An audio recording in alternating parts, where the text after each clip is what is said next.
Find somewhere else to die, my father said, standing in the hallway of the house my mother bought, 6 days after we buried her. He'd already changed the locks. His new wife was already measuring the master bedroom for new curtains. He told everyone I had no claim. He told the insurance company he was the sole beneficiary. He told me my mother couldn't protect me anymore. He was right about one thing. My mother couldn't speak for herself anymore. But what he didn't know was that she didn't need to. She'd already said everything she needed to say, in a document he never knew existed. My name is Dahlia Owens. I'm 28 years old, and I have lupus. Before I go on, please take a moment to like and subscribe, but only if you genuinely connect with this story. Drop a comment telling me where you're watching from and what time it is where you are. Now, let me take you back to last October, the night my mother's heart stopped, and the day everything changed. The hospital room smelled like hand sanitizer and dying flowers. Someone had left a vase of carnations on the windowsill 3 days earlier, and nobody had thought to throw them out. I was holding her hand. My mother's hand. It was so thin I could feel every bone.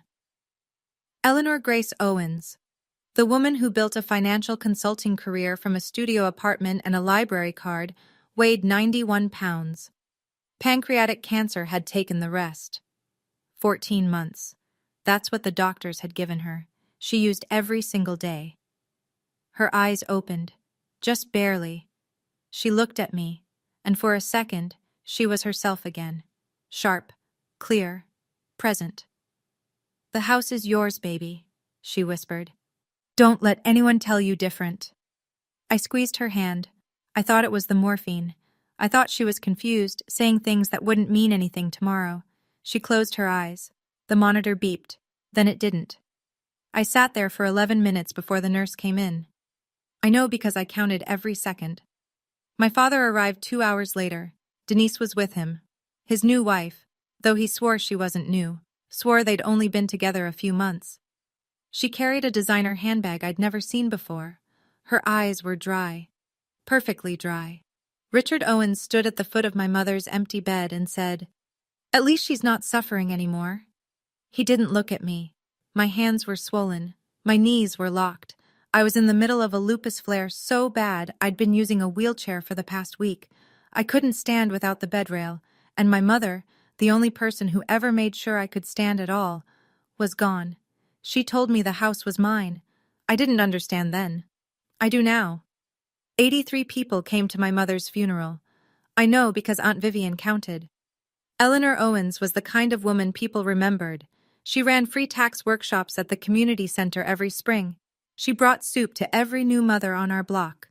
She once spent an entire Saturday helping a neighbor understand his mortgage paperwork so he wouldn't lose his home. 83 people came for her, and my father stood at the podium and talked about himself.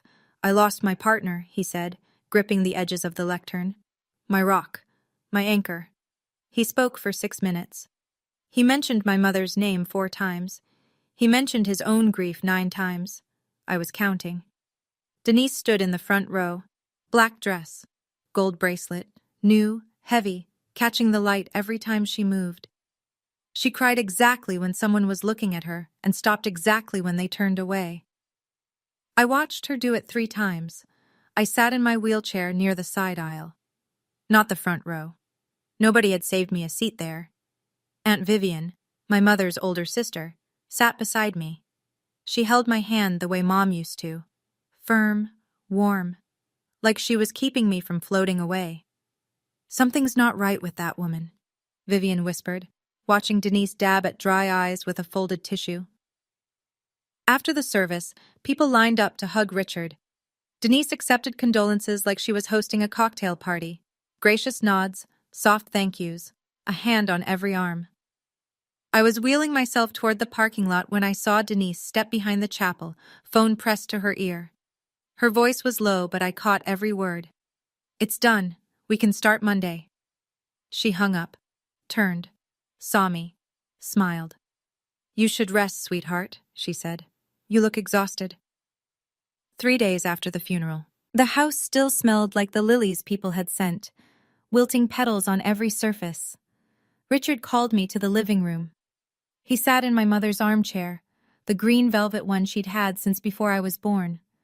Denise sat on the armrest beside him, legs crossed, one hand on his shoulder. "We need to talk about the house," Richard said. I was on the couch across from them. My joints ached, my hands were stiff. I'd barely slept in a week. "This house," he continued, "the investment accounts, the life insurance, it all comes to me. I'm the surviving spouse. That's how the law works." Denise nodded. "It's what the law says, sweetie." Richard slid a piece of paper across the coffee table. A quitclaim deed. My name was already typed at the bottom. All I had to do was sign. "Just make it easy," he said. "For everyone." I stared at the paper. The ink was fresh. Someone had prepared this in advance. "Mom told me the house was mine," I said. Richard leaned back. "She was on painkillers. That means nothing." "She said it before the painkillers." His jaw tightened. "Your mother spoiled you. You think you deserve something you didn't earn?" Denise rubbed his shoulder. "Honey, she's grieving. Give her a minute." I didn't touch the paper. "I already have a lawyer," Richard said. His voice dropped. Calm, practiced. "He says your mother died without a will. No will means everything goes to me. That's the law in this state." He stood up, looked down at me. "If you don't sign this by Friday, I'll have you removed." He walked out. Denise followed. She left the quitclaim deed on the table, perfectly centered, like a place setting. Friday was 2 days away. Friday came. I didn't sign. At midnight, my bedroom door opened. No knock, no warning, just the click of the handle and the hallway light cutting across my bed. Richard stood in the doorway holding an empty suitcase. He tossed it onto my blanket. "Pack your things." I sat up. My shoulders screamed. The flare was getting worse. My joints hot, swollen, every movement like grinding glass. "This is Mom's house," I said. "Your mom is dead, and I'm the surviving spouse. This is my house." Behind him, in the hallway, Denise leaned against the wall, arms folded, watching, the smallest smile on her lips. Richard stepped closer. His voice was low, steady, the kind of calm that comes from having already decided. "Find somewhere else to die. Your mother isn't here to protect you anymore." I looked at him for a long time. My father. The man who drove me to my first lupus appointment when I was 16. The man who used to carry me to bed when the pain was too bad to walk. That man was gone. Or maybe he'd never really been there. Maybe it was always Mom standing behind him, holding us both up. I packed what I could. Clothes, medications, my mother's reading glasses from the nightstand. I dragged the suitcase across the porch she used to sit on every morning. Her wind chimes were still ringing in the cold. I called Aunt Vivian at 1 a.m. She answered on the first ring. She didn't ask questions. She just said, "I'm coming." In her car, I couldn't cry. My body didn't have the energy. Vivian reached over and held my hand on the center console. "We're going to figure this out," she said. And somewhere in the back of my mind, a number surfaced. A phone number my mother had made me memorize years ago. I'd never called it. I didn't even know whose it was, until now. Aunt Vivian's guest room had yellow curtains and a quilt that smelled like cedar. I sat on the edge of the bed at 3 a.m. and tried to figure out what I had left. I opened my phone, checked my bank account. $2,112. That was everything. I called my pharmacy the next morning. The automated system cut through before I could even spell my last name. "Your insurance has been terminated. If you'd like to pay out of pocket, the total for your current prescriptions is $1,814. 1 month of medication. Nearly my entire savings. Hydroxychloroquine, prednisone. The drugs that kept my immune system from eating my own body alive. Without them, the flares would get worse. The kidney damage would accelerate. My doctor had been clear about that for years. Richard hadn't just taken my home. He'd cut off my ability to stay alive. I sat at Vivian's kitchen table with a mug of tea I couldn't drink because my hands were too swollen to grip it. She sat across from me and watched me stare at nothing. "Your mama told me something once," she said quietly. "It was about a year before she got sick. She grabbed my arm at Thanksgiving, right in the kitchen while Richard was watching football, and she said, 'If anything happens to me, tell Dahlia to call Margaret Hollis.' I looked up. Who's Margaret Hollis? Vivian reached into her purse. She pulled out a folded napkin, old, soft at the creases, a phone number written in blue ink. I don't know, she said. But your mama wrote this down and made me keep it. She said you'd need it when things got bad. I took the napkin. The handwriting was my mother's. Neat, deliberate. Even on a napkin, she didn't rush. Things were bad. Things were as bad as they could get. Or so I thought. Richard moved fast. I'll give him that. Within a week, he'd called every relative in our family. Uncle Thomas, Uncle Gerald, cousins I hadn't spoken to since Thanksgiving 2 years ago. He called them all. His version of the story went like this. Dahlia, still grieving, became erratic. She refused to cooperate with the estate process.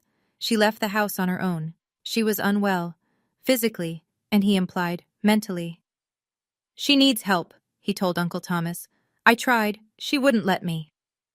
Denise handled the digital side. She posted on the family Facebook group, the one Aunt Eleanor had created years ago for sharing holiday photos and birthday wishes. We tried to help Dahlia, but she wants to do things her own way. Please pray for her. 47 reactions, hearts, praying hands, comments like, so sorry you're going through this, directed at Richard and Denise, not at me. My phone rang for 3 days straight. Cousins, aunts, people I barely knew. Your dad just lost his wife. Don't make this harder. He's trying his best, Dahlia. Maybe you should apologize. I stopped answering. Vivian fielded the calls for me while I lay on her guest bed, staring at the ceiling, feeling the inflammation crawl up my wrists like fire under the skin. One person believed me. One person out of my entire family. Vivian sat on the edge of my bed that night and handed me the napkin again. Call that number tomorrow, she said. First thing. I smoothed the napkin between my swollen fingers. Margaret Hollis. I didn't know her. Didn't know what she did. Didn't know what my mother had told her or why. But my mother had planned this. She'd written the number down. She'd told Vivian to remember. My mother didn't do things without a reason. I set my alarm for 7 a.m. I called at 7:15. No answer. Again at 7:40. Voicemail. 8:05. Voicemail again. At 8:22, I dialed for the 4th time. My thumb was shaking. Not from the lupus this time. 2 rings. Then a voice. Low, steady, warm in the way that courtroom voices sometimes are.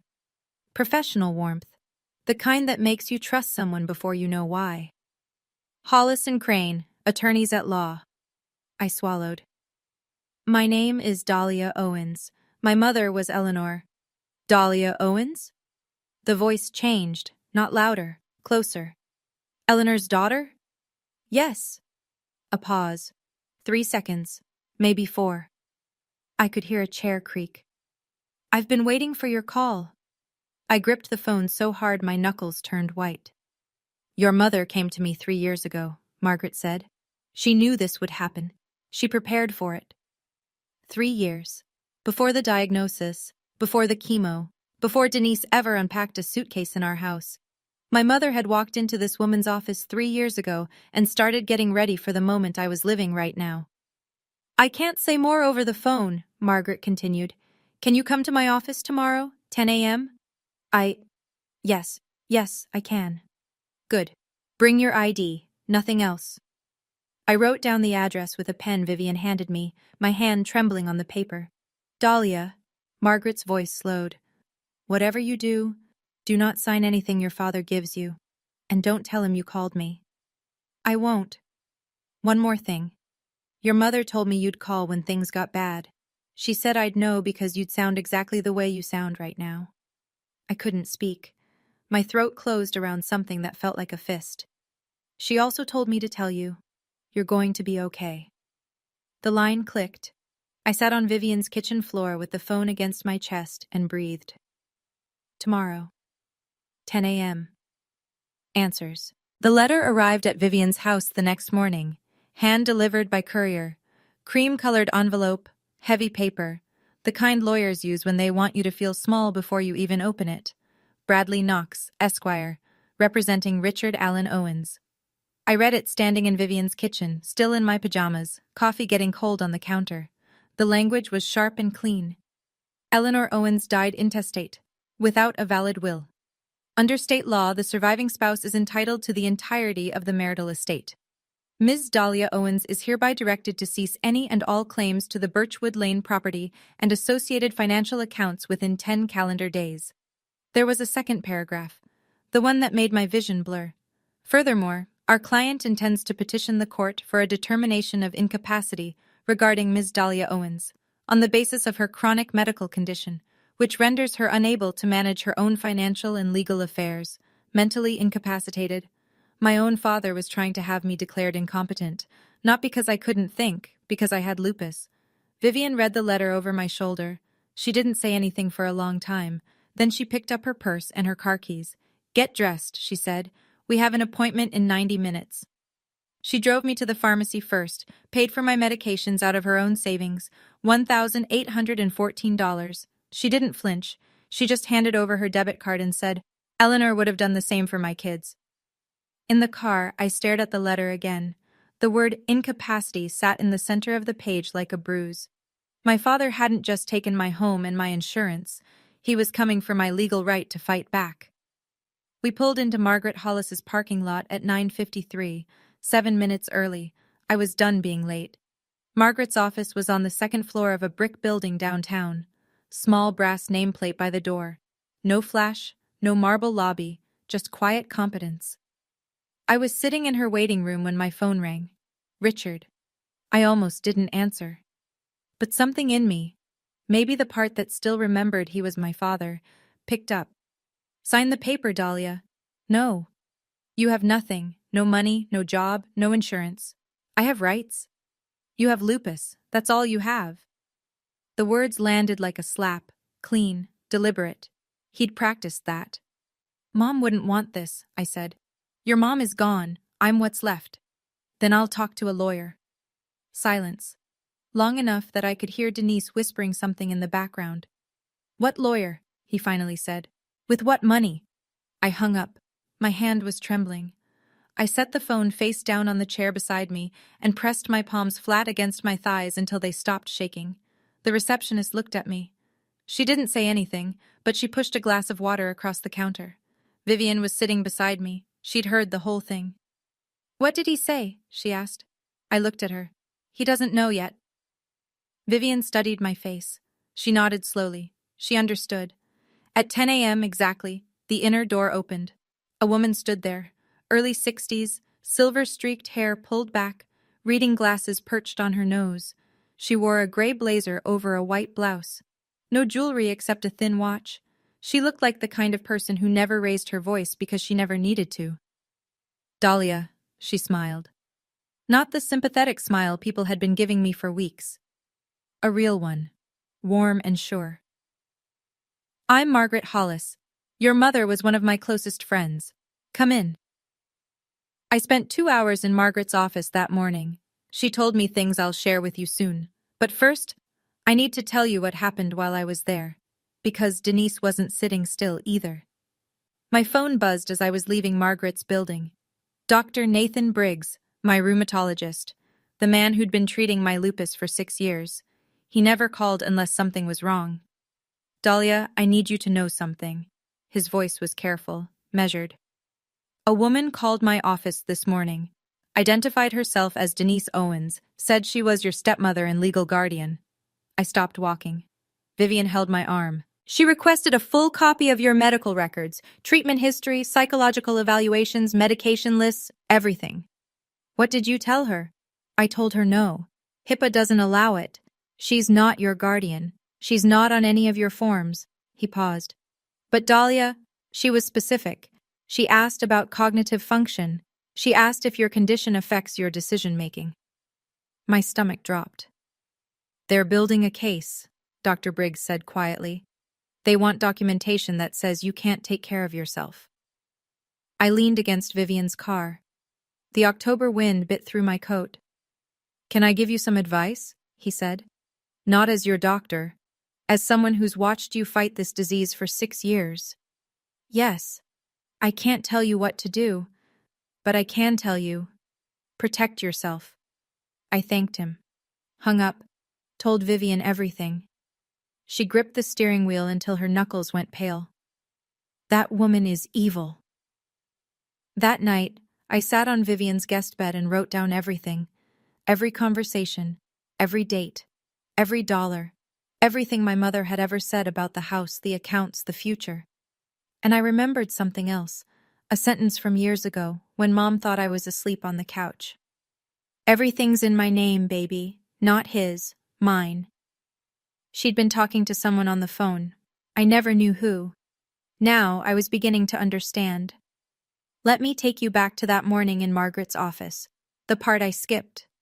The room was small, but warm. Bookshelves floor to ceiling, legal texts with cracked spines. On the wall behind her desk, a framed photograph. Two young women on a college lawn, laughing. One was Margaret. The other was my mother, 20 years old, with her whole life ahead of her. Margaret caught me looking at it. Fall of '84, she said. Your mother was the smartest person I ever met, and I went to law school. She sat down, opened a drawer, pulled out a leather folder, thick, worn at the corners. Your mother came to me 3 years ago, she said, right after she found text messages on Richard's phone. Messages from Denise. I felt the room tilt. 3 years ago? That was before she was even diagnosed. Exactly. Margaret folded her hands on the desk. She came to me and said, I need to make sure Dahlia is taken care of, no matter what happens to me. She wasn't sick yet, but she was clear-eyed. She saw what Richard was becoming. Margaret opened the folder. Inside I could see stacked documents, tabbed and labeled. She didn't show me the contents. Not yet. Your mother put everything in order, Dahlia. The house, the accounts, everything. What do you mean, everything? She held up a sealed manila envelope. Heavy. Official. My mother's handwriting on the front. Just my name. Dahlia. Your mother wrote this for you, but you'll hear it at the reading. The reading? The formal reading of her will. Margaret leaned forward. Which I will be scheduling within the next 2 weeks. Every relevant party will be required to attend. She paused. Let the weight of it settle. Your mother wasn't afraid of dying, Dahlia. She was afraid of what would happen to you after. I couldn't touch the envelope. I could only stare at my name in her handwriting and feel my chest crack open. Margaret gave me a glass of water. I drank half of it before I realized my hands had stopped shaking. Here's what you need to understand, she said. Your father's lawyer is claiming Eleanor died intestate, without a will. That's the foundation of everything he's doing. The quitclaim deed, the insurance claim, the incapacity petition. All of it rests on the idea that your mother left nothing behind. She tapped the leather folder. He's wrong. Margaret explained it piece by piece. My mother had executed a formal last will and testament 3 years ago. It was notarized by a retired judge, Judge Patricia Henley, a personal friend of Margaret's. 2 independent witnesses signed. And Eleanor had recorded a video statement to accompany it, confirming her wishes in her own voice, on camera, while healthy and lucid. This will is airtight, Margaret said. No competent attorney would challenge it. My mind was spinning. 3 years. My mother had spent 3 years preparing for this and never said a word to me. She also left a handwritten letter, Margaret added. She wanted everyone to hear it. Everyone? At the reading. I'll send formal notice to Richard, to his attorney, and to the relevant family members. They'll all be in the room. I sat with that. The image of Richard, sitting in a room, hearing my mother's words read aloud, words he didn't know existed. You don't have to fight, Dahlia. Margaret's voice softened for the first time. Your mother already fought for you. All you have to do is show up. I cried then, quietly. Not the way I'd been crying all month. Out of pain, out of fear, out of exhaustion. This was different. This was the cry of someone who just learned she wasn't alone after all. Margaret pushed a box of tissues across the desk. She didn't rush me. There's one more thing your mother did, she said after I'd wiped my eyes, but it's better if you hear it with everyone else in the room. 2 days later, the letters went out. Certified mail. Return receipt requested. Richards arrived at the Birchwood Lane house, my mother's house, on a Tuesday morning. I know because Aunt Vivian told me what happened next. He called her. His voice wasn't the same voice that told me to find somewhere else to die. This voice was thinner, faster, almost confused. "Who is Margaret Hollis?" Eleanor never mentioned a lawyer. Vivian kept her answer short. "Come to the reading and find out." "What reading? There is no will. My lawyer already confirmed." "Then you have nothing to worry about, Richard." She hung up. That evening my phone rang. Richard again. But the tone had changed. The cold authority was gone. In its place, something I almost didn't recognize. He sounded careful. "Listen, sweetheart. Maybe we can work something out. You don't need a lawyer." Sweetheart. He hadn't called me that since I was 15. "I'll be at the reading, Dad. Dahlia. See you there." I hung up. Vivian looked at me across the kitchen table. She raised her coffee mug in a silent toast. Denise posted on Facebook that night. No direct mention of the reading, just a Bible verse about betrayal and a caption. "When family turns on you, God sees everything." 8 heart reactions. 3 prayer emojis. I didn't respond. I didn't even open the app. I was sitting on Vivian's couch, making a list Margaret had asked me to prepare. Dates, events, things my mother had said. Margaret had also called me that afternoon with an update. Richard had hired a second lawyer, Carl Myers, a specialist in estate disputes. "He's panicking," Margaret said. I could hear the calm smile in her voice. "Good." 2 weeks. 14 days until everyone sat in the same room and my mother spoke for the last time. I took my medication. I went to bed. And for the first night in weeks, I slept without waking up. The morning of the reading, I stood in front of Vivian's bathroom mirror for a long time. I'd lost weight. The flare was still active. My fingers were puffy, my wrists stiff, and there were shadows under my eyes that no amount of concealer could fix.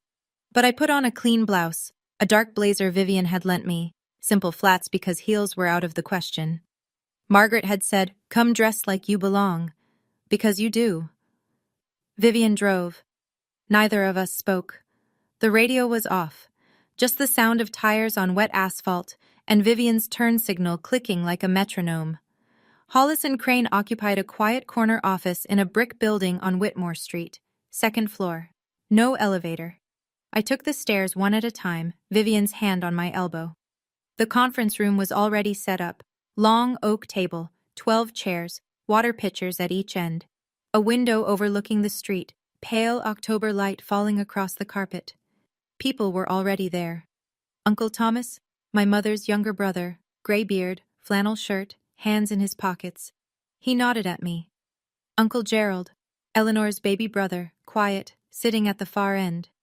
Linda Torres, the family accountant, glasses on a chain around her neck, legal pad open, 2 paralegals from Margaret's firm seated near the door. Then Richard walked in. He wore a navy suit, fresh haircut. Denise was a step behind, black dress, modest neckline, tissue already in hand, ready to perform. Behind them, Bradley Knox, thin and tall, briefcase like a shield. Carl Myers, shorter, rounder, already sweating. Richard sat on one side of the table. I sat on the other. We were 8 feet apart. It felt like a canyon. Then Margaret entered. She carried a leather folder in one hand and a laptop under her arm. She sat both down at the head of the table. She didn't smile. She didn't need to. "Let's begin." Knox spoke first. He buttoned his jacket as he stood, like he was about to address a jury. "Before we begin, my client would like to note that he was unaware of any will and questions its validity." He sat back down. 12 seconds. Practiced. Margaret didn't stand. She didn't need to. She adjusted her reading glasses and opened the leather folder. "Noted," she said. "The will was executed 3 years ago. Notarized by Judge Patricia Henley. Witnessed by 2 independent parties who are available to testify. Its validity is beyond question." Knox shifted in his chair. Myers wrote something on his pad. Richard stood up. His chair scraped against the floor. "My wife never told me about any of this." Margaret looked at him. Her expression didn't change. "She wasn't required to, Mr. Owens." A ripple moved through the room. Uncle Thomas glanced at Uncle Gerald. Linda Torres stopped writing. Denise leaned forward. "This is ridiculous." Her voice cracked, just enough to sound wounded. Eleanor was sick. She wasn't thinking clearly. Margaret turned to Denise. Slowly, the way you turn to face something you've been expecting. Mrs. Pratt Owens, you are not a party to this will. I'll ask you to remain silent unless addressed. The room went still, completely still. The only sound was the clock on the wall and the soft tap of Meyer's pen against his legal pad. Denise opened her mouth, closed it. Her hand found Richard's arm, but he didn't look at her. Knox leaned toward Richard and whispered something. Richard's jaw clenched. He sat down. Margaret waited until the silence had fully settled. Then she opened to the first page. Now, let me read the last will and testament of Eleanor Grace Owens, she began. But she didn't get far. Margaret had barely read the preamble, Eleanor's full legal name, the date of execution, the standard declarations of sound mind, when Richard broke. He didn't shout. That would have been easier. Instead, he turned in his chair until he was facing me directly. His eyes were hard. His voice was even. You know what your problem is, Dahlia? Margaret stopped reading. The room held its breath. You've been a burden your whole life. Uncle Thomas straightened in his chair. Linda Torres set her pen down. Your mother spent everything on your medical bills, every dime. And what did you give back? Nothing. I didn't move. My hands were flat on the table, swollen knuckles pressed against the wood. You can't work. You can't live alone. You can't even walk without help some days. He shook his head. Eleanor felt guilty about your disease. That's the only reason she kept you around. Guilt, not love. The words hit me one at a time, each one precise, each one aimed at the place that was already bleeding. Aunt Vivian stood up so fast her chair hit the wall behind her. That is enough, Richard. Uncle Thomas was shaking his head. I can't believe what I'm hearing. Denise placed her hand on Richard's arm. Honey, calm down. Her voice was gentle, concerned, but her eyes were bright, alert. She wanted this. She wanted every word of it on the record. What she didn't know, what nobody in that room knew yet, was that Margaret's paralegal had been recording since the moment the meeting began. Standard procedure for contested estate proceedings in this state. Perfectly legal. I looked at Margaret. She gave me the smallest nod, barely a movement, just enough, and I knew. My mother was about to speak. Margaret let the silence stretch. She didn't rush it. She let every person in that room sit with what Richard had just said. Then she spoke. Quietly. The way a surgeon speaks before the first cut. Are you finished, Mr. Owens? Richard said nothing. His chest was rising and falling. Denise was still holding his arm. Good. Margaret placed both hands on the document. Because your wife had something to say about all of that. She turned to the first substantive page. The room was so quiet I could hear Uncle Gerald's breathing from the far end of the table. Margaret read, I, Eleanor Grace Owens, being of sound mind and body, hereby declare this to be my last will and testament, revoking all prior wills and codicils. She continued through the standard clauses, executor designation, revocation language, state compliance. I watched Richard's face. He was still, waiting. Then Margaret reached the first bequest. To my daughter, Dahlia Marie Owens. Richard sat forward. Denise stopped dabbing her eyes. I leave the family residence located at 417 Birchwood Lane, which has been held in the Eleanor G. Owens Revocable Living Trust since 2021. Richard's mouth opened. What? Margaret continued without pausing. The property was transferred into the trust on March 14, 2021. The trust names Dahlia Marie Owens as sole beneficiary upon my passing. That's impossible. Richard gripped the edge of the table. My name is on that deed. I signed. Your name was never on the deed, Mr. Owens. Margaret looked up from the page. Her glasses caught the light. The property was purchased with Eleanor's separate funds in 2014. It was always Eleanor's separate property. The trust simply formalized that. The color left Richard's face. Not slowly. All at once, like someone had pulled a plug. Margaret turned the page. And that's just the house. Shall I continue? Margaret continued. The life insurance policy through Pacific Mutual. Face value, $2,100,000. Beneficiary, Dahlia Marie Owens. Designated 3 years ago.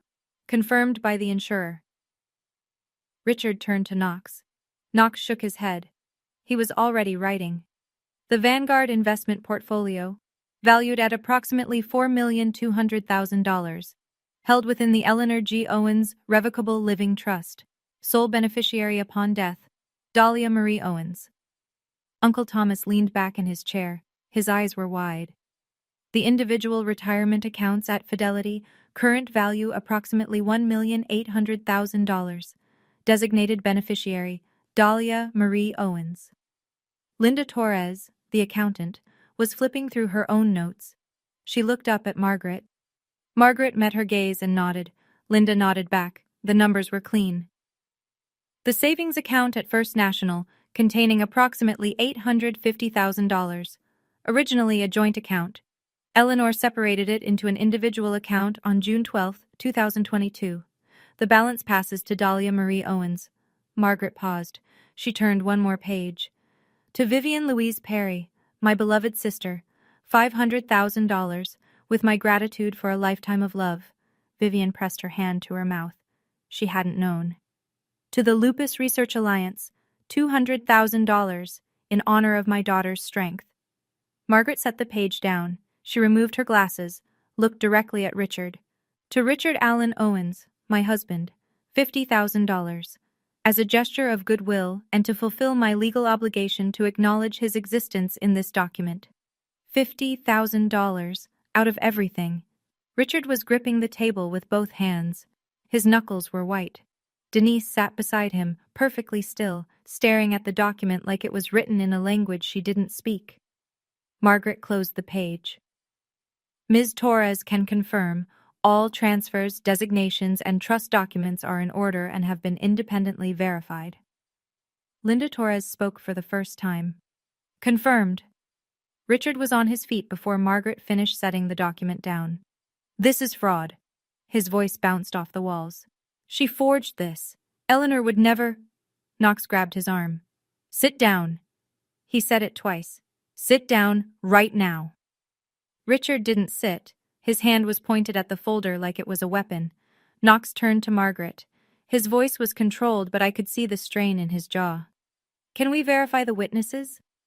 Judge Patricia Henley notarized it personally, Margaret said. She didn't blink. I have her signed attestation. Would you like to call her? Knox didn't answer. He didn't need to. A sitting judge's notarization was a fortress. He knew it. Myers knew it. Everyone in that room with a law degree knew it. Richard spun toward me. You put her up to this. Spit at the corner of his mouth. You manipulated a dying woman. I looked at him, my father. His face red, his hands shaking, every mask gone. I spoke for the first time since the meeting began. My voice was steady.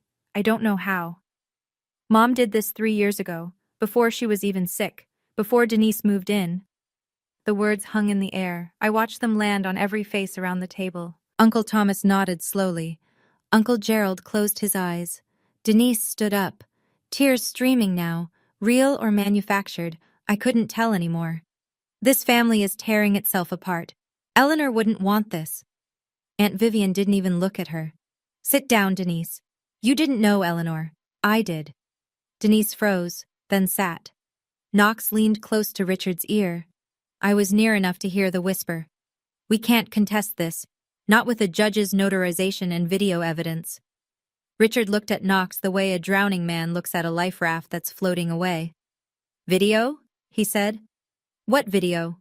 Margaret opened the laptop. Eleanor recorded a video statement to accompany the will, Margaret said. She positioned the laptop so the screen faced the center of the table. She asked that it be played in full. She pressed play.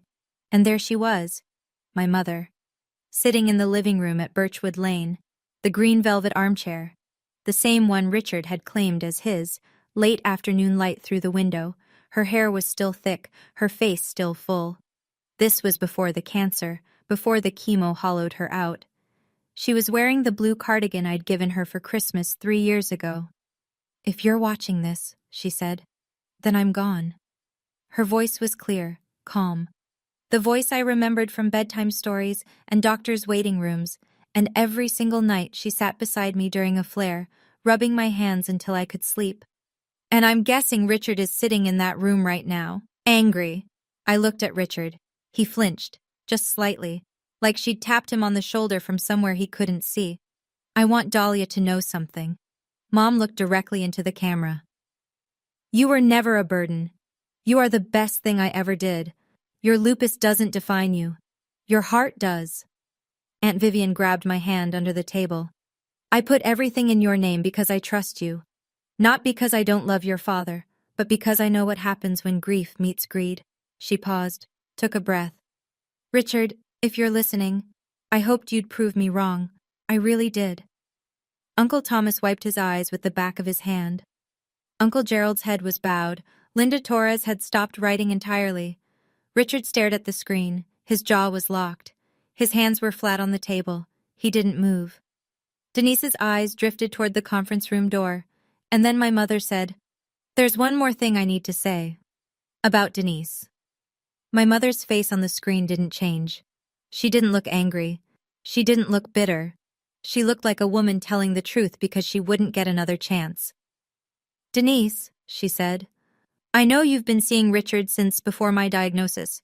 I found the messages on his phone 2 months before I went to see Margaret." The room stopped breathing. I turned to look at Denise. The tissue was frozen against her cheek. Her eyes were fixed on the screen. The performance was over. Richard's head snapped toward Denise.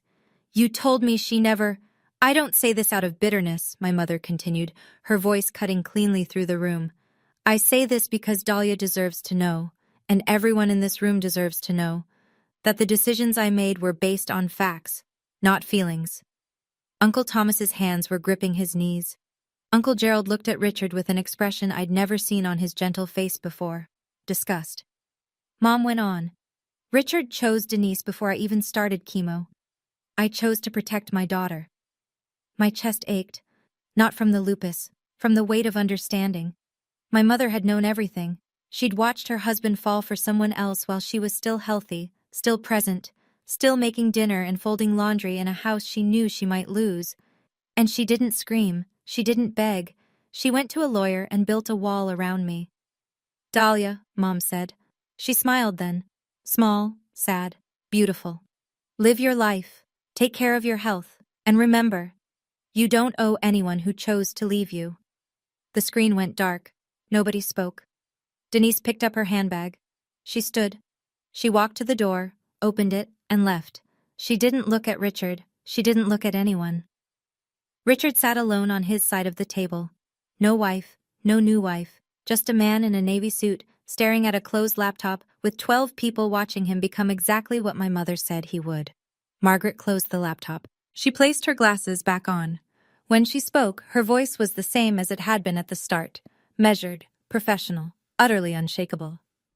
"The trust transfers effective immediately. Dahlia Marie Owens is the sole owner of the Birchwood Lane property." She turned a page in the folder. "Regarding the life insurance policy and investment accounts, I've already filed the necessary documentation with the respective institutions. Dahlia's beneficiary status has been confirmed by each one." Knox was packing his briefcase. He hadn't spoken since the video. Myers was staring at his blank legal pad like it owed him an explanation. Margaret looked at Richard. "Mr. Owens, you have 30 days to vacate the Birchwood Lane property, as you are no longer a legal occupant." Richard's voice came out small. Smaller than I'd ever heard it. "She can't just kick me out of my own home." "It was never your home, Mr. Owens." Margaret's tone held no cruelty, just facts. "The deed has been in Eleanor's trust since 2021. You were a permitted occupant. That permission ended with Eleanor's passing, and the terms of the trust." Knox stood. He touched Richard's shoulder. "Let's go." Richard didn't move. "We'll need time to review," Knox said to Margaret. It was the kind of thing lawyers say when there's nothing left to review. "Of course," Margaret replied, "but the law is clear, and the clock starts today." Knox guided Richard to his feet. They walked toward the door. Richard's steps were slow, heavy, like the floor had gotten deeper. He didn't look at me. He didn't say goodbye. He didn't say anything at all. He walked out the same way he walked into my mother's hospital room the night she died, late and alone. 3 days passed. I stayed at Vivian's. I didn't call Richard. I didn't check Facebook. I took my medication, kept my appointment with Dr. Briggs, and read a book my mother had left on her nightstand, a novel about a woman who sailed around the world alone. Mom had dog-eared page 212. On the fourth morning, my phone rang. Richard. I almost let it go to voicemail, but I answered, because I wanted this to be the last time. His voice was different. Not the commanding voice from the living room. Not the cold voice from midnight. This was the voice of a man who had run out of people to stand behind. Dahlia, I'm your father. You can't just throw me out. You threw me out at midnight, when I was sick, in the cold. I was angry. I wasn't thinking straight. You told me to find somewhere else to die. Silence. I could hear him breathing. Denise made me. No. My voice didn't waver. You're a grown man. You made your own choices. More silence. Longer this time. I could picture him sitting in Mom's kitchen, at Mom's table, in Mom's house. For 30 more days. I'm not doing this out of revenge, Dad. I meant it. I needed him to hear that. I'm doing this because Mom wanted me safe, and you showed me exactly why she was right. He started to say something. I didn't wait for it. You have 30 days. Margaret's firm will help you find housing if you need it. Dahlia. Goodbye, Dad. I ended the call, set the phone on the kitchen counter. My hand was trembling, not from lupus this time, just from the ordinary pain of closing a door on someone who should have been holding it open for you. Vivian was standing in the doorway. She didn't ask what he said.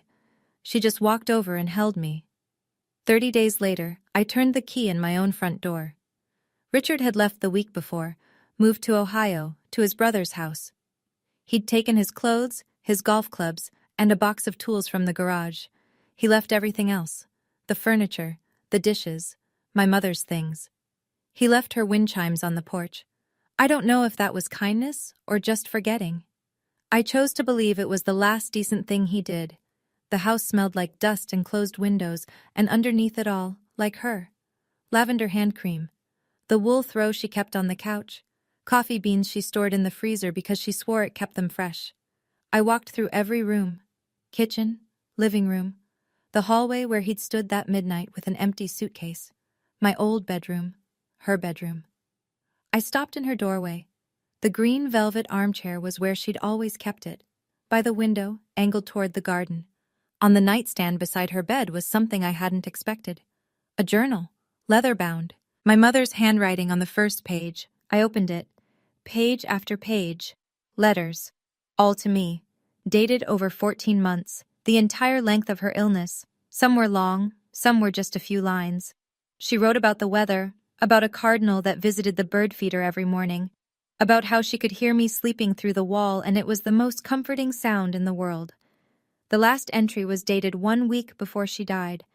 The handwriting was shaky, uneven, but still hers. You're going to be okay, baby. I made sure of it. I sat on her bed. I held the journal against my chest. And I cried. Not from grief, not from anger, not from relief. From the simple, overwhelming knowledge that I was loved by someone who planned for a future she would never see. The wind chimes on the porch sang through the open window, and for the first time in months, I could breathe. Here's what happened to everyone after that room emptied. Richard moved to Columbus, Ohio. He stayed with his older brother, Gary, in a 2-bedroom apartment off the interstate. He had $50,000. After Knox's legal fees and Myers's consultation charges, $12,000 between them, he had 38. No house, no investments, no wife. Denise left the reading that day and didn't come back. Not to the house, not to Richard's phone calls, not to anything. 2 weeks later, Richard came home to Birchwood Lane, while he was still within his 30 days, and found her closet empty, every piece of jewelry, every shoe, gone. She filed for separation the same week. Richard told Aunt Vivian she'd changed her number. I learned later, through Margaret, that Denise had been trying to petition for custody of her 2 children from her first marriage. Her entire case depended on demonstrating financial stability. Without Richard's money, without my mother's money, she had nothing to show the judge. The petition was denied. The community found out. Not because I told anyone. I didn't post anything. I didn't call anyone. Uncle Thomas told one person. That person told two more. Within a month, the same relatives who had called to lecture me about being ungrateful were leaving voicemails I didn't return. We didn't know the whole story, Dahlia. We're so sorry. We should have listened. I didn't blame them, not really. Richard had told a good story. He always did. But the truth was louder. It always is. It just takes longer to arrive. I didn't need the world to know what happened. The people in that room knew. And that was enough. Margaret sent me a final letter a week after the 30 days were up. Short, professional. One line at the bottom in her own handwriting. Eleanor would be proud. I am too. The first thing I did with my mother's gift was make sure I could stay alive. I enrolled in a comprehensive health insurance plan, the kind that covers rheumatology, lab work, prescriptions, and the kind of emergency room visits that lupus sometimes demands at 2 a.m. I hadn't had insurance in 5 weeks. Those 5 weeks had cost me more fear than I can describe. Dr. Briggs ran a full panel at my first appointment back. He looked at the results and looked at me over his reading glasses. Your labs are better than they've been in 2 years. He set the chart down. Stress kills, Dahlia. Peace heals. I started working again, part-time at first, 3 days a week at a community outreach center downtown. Social work. The thing I'd gone to school for before lupus interrupted everything. My role was simple, helping women navigate financial abuse in family systems, helping them understand what they were entitled to, helping them find lawyers like Margaret. There were days I couldn't get out of bed. Lupus doesn't care about your plans. But now I had the resources to rest when I needed to see a specialist when a flare hit, to live without the terror of choosing between groceries and medication. Aunt Vivian came over every Saturday. She brought containers of soup and gossip about her neighbors, and the quiet, steady presence that reminded me I still had family worth the word. I did one more thing.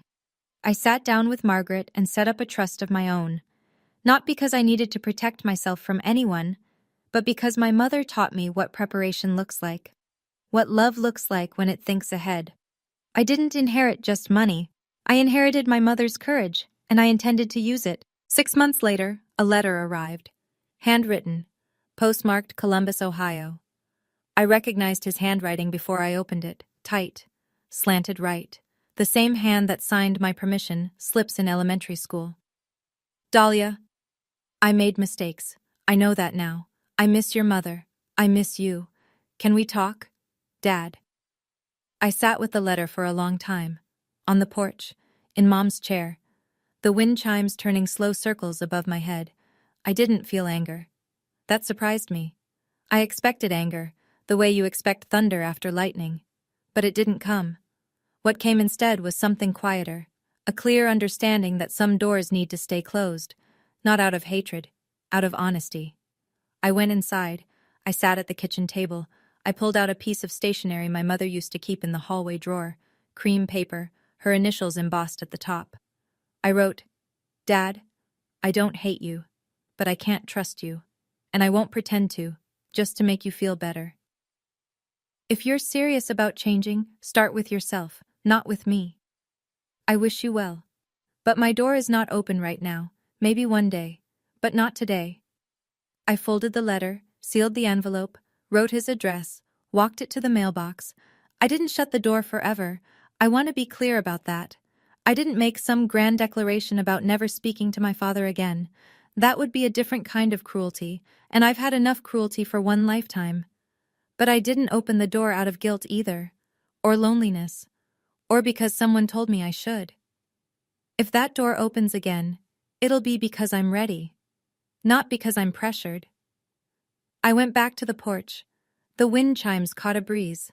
I listened to them the way I used to listen to my mother humming in the kitchen. Not the melody, just the fact that it was there. I'm not telling you this story because I want sympathy. If that's what you heard, let me try again. I'm telling you because somewhere out there, someone is listening to this at 2 a.m. Maybe on their phone, maybe through earbuds so nobody else hears. And maybe that person just lost someone they love. Or maybe they're being told they're a burden. Or maybe their family is fighting over things that should be sacred, a house, a promise, a name on a piece of paper. If that's you, I want you to hear this. My mother taught me that love isn't just words. Love is preparation. It's sitting in a lawyer's office when you're healthy and thinking about what happens when you're not. It's putting someone's name on a trust they don't even know about because you know the storm is coming and they'll need shelter. If you have a sick child, a vulnerable parent, a family member who depends on you, please talk to a lawyer, set up a trust, write a will, name your beneficiaries, don't leave it to chance. Don't assume the people around you will do the right thing when you're gone. Some will, some won't, and by then, you won't be there to find out. And if you're the one being told you're not enough, that you're a burden, that your illness makes you less, that you should be grateful for scraps instead of standing up for what's yours, hear me clearly. You are enough. Your illness doesn't make you less. Your need for help doesn't make you weak. Anyone who uses your vulnerability against you has told you exactly who they are. Believe them. My mother believed in me from a leather chair in a lawyer's office 3 years before she died. She never told me. She just did it. That's the kind of love that outlives everything. It's spring now. I'm sitting on the front porch of 417 Birchwood Lane. My porch, my house. The house my mother bought, protected, and gave to me. Not with a speech, but with a signature on a Tuesday afternoon that nobody knew about. There's a cup of tea on the railing, chamomile, Mom's favorite. I don't even like chamomile, but I buy it anyway. The smell of it is the closest I get to sitting next to her. My mother's journal is on the table beside me. I've read every page, some of them twice. Some of them so many times the ink is starting to fade where my thumbs hold the paper. I keep it close, not because I need to read it again, because the weight of it in my hands feels like her hand in mine. Lupus is still here. It will always be here. Last Tuesday was bad. My knees locked up and I spent the morning on the kitchen floor waiting for the prednisone to work. But I have insurance now. I have a doctor I trust. I have a body that fights me, and a life that's finally worth the fight. In the garden, something catches my eye. Along the back fence, where the sunlight hits first in the morning, a row of tulips, red and yellow, tall and open. My mother planted them last spring, 9 months before she died. She was already in treatment, already losing weight, already tired in a way that sleep couldn't fix. But she knelt in the dirt with a trowel and planted bulbs she knew she would never see bloom. She planted them for me. My mother planted tulips she'd never see bloom. That's what love looks like. I close the journal. I lean back in the chair. The wind chimes sing. And somewhere, I don't know where, I don't know how, she knows I'm okay. So that's my story. It's not about money, it never was. It's about a mother who loved her daughter enough to fight from beyond the grave. It's about a woman who saw the worst coming and built a shield out of paperwork and preparation and the quiet, stubborn belief that her child deserved better. If you've ever been underestimated, discarded, or told you don't matter, I hope this story reminded you of something simple. Someone sees you. Someone believes in you, even if they're not here to say it anymore. And if they were anything like my mom, they already made sure you'd be okay. You just might not know it yet. If this story touched your heart, let me know in the comments. What was the moment that hit you the hardest? If you've ever had to set boundaries with family, type, "I stood my ground" below. Hit like if you believe every parent should protect their child's future. And check the description for more stories like this one. I'll see you in the next one.